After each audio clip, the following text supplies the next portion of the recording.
You ask Tiger to solve. This deals with linear equations with one unknown. The final result is h equals 84. Let's solve it step by step.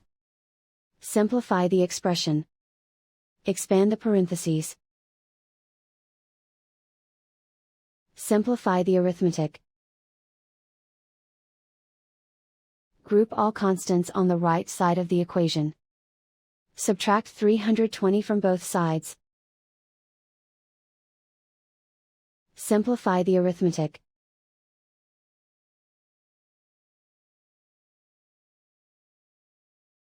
Isolate the h. Divide both sides by -5. Cancel out the negatives. Simplify the fraction. Cancel out the negatives. Find the greatest common factor of the numerator and denominator. Factor out and cancel the greatest common factor. And so the final result is h equals 84.